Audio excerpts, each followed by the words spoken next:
Welcome to this Blackpool Music School video all about the guitar. In this video I am using an unplugged electric guitar so the volume doesn't drown out the camera, and I am tuned E, A, D, G, B, E. That's Echo, Alpha, Delta, Golf, Bravo, Echo from chin to the floor. That is Echo, Alpha, Delta, Golf, Bravo, Echo. And you can be an acoustic, resonator guitar, anything, these techniques will work. So let's get started. To get the most from this video, you'll have need to seen the previous 5 in the series. They came out 2 weeks apart, 3 in 1 week, 3 in the next, and this is the last one in the series. If it's popular, I will make some more. So I'm going to show you how to construct your own bar chords. So let's get started.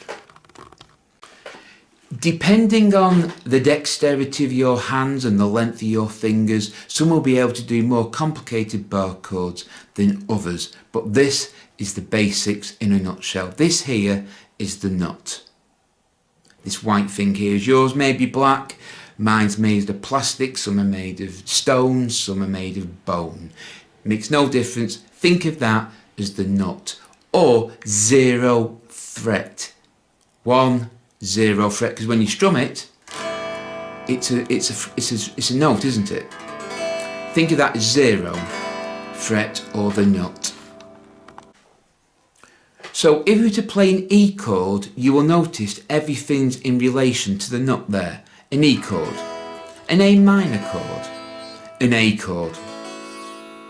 Okay, they're all. Or a C chord. Whichever chord you wish. This here is the guide. So if they say play at the first fret, that's 0, that's 1. 0, 1, the first fret. So if we were to play, we normally play E that way.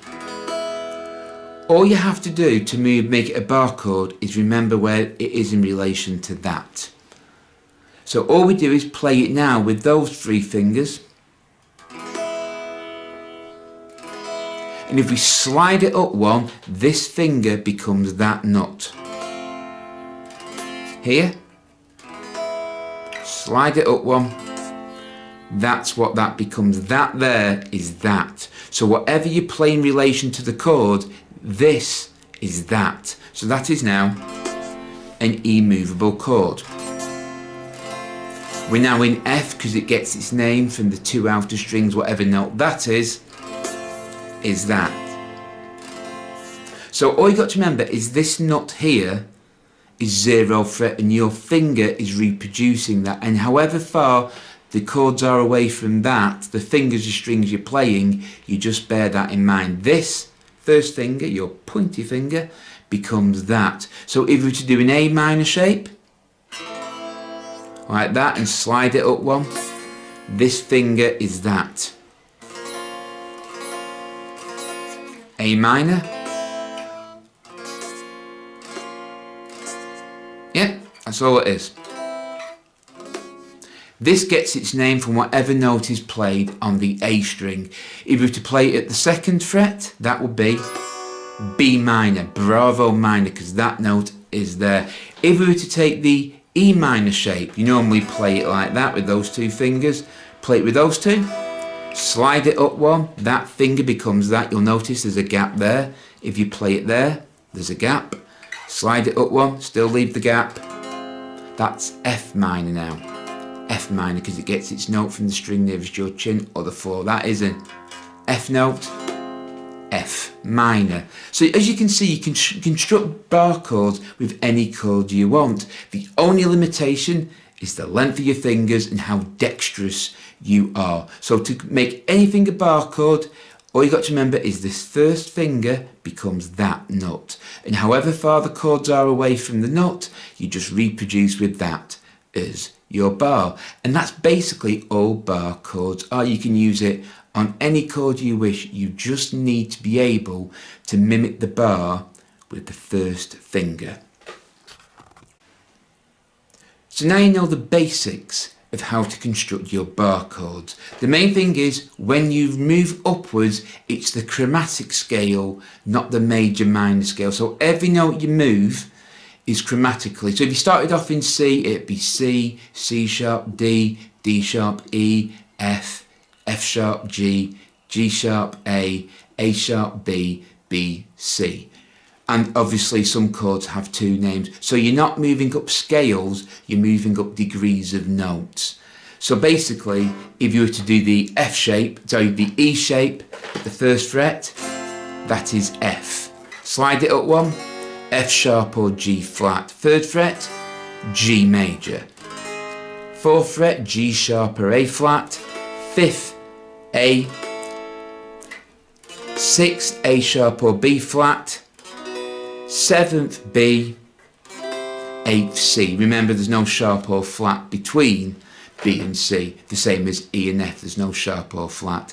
And that's basically all you have to do to create bar chords. This first finger becomes this nut here, and whatever the gaps are from the nut, you just reproduce with this as your movable nut. There's one more thing I'll say. Sometimes you don't have to do a complete bar. I will show you that bit now. If we were to take the D7 shape, that's the D7 shape there, we don't play the E or the A, okay? We don't, so they're muted. So now we move it forward. We don't need to do a complete bar because we're not using them strings. You can simply bar on that string there. D7, slide it up one. We only need to play the third string down from your chin, the fourth string, because these two aren't in play. So there's D7 in relation to the nut, yeah? Slide it up one, and we just need to put this finger at the first fret of the fourth string because it's reproducing that. And that's D7 as a movable chord. Again, you can bar like that if you wish, but if you're struggling that, all you're trying to do is reproduce the chord as it is there. We're not using the 6th and 5th string, so we slide it up one, put the finger there, and strum. So you can do what I would call a half bar or a semi-bar. Well, I hope you found this video useful. If you have, please give us a thumbs up and subscribe to Blackpool Music School for more videos. The more thumbs up we get and the more subscribers we get, the more videos we will post. Until next time, take care, keep practicing, keep playing, and as always, goodbye.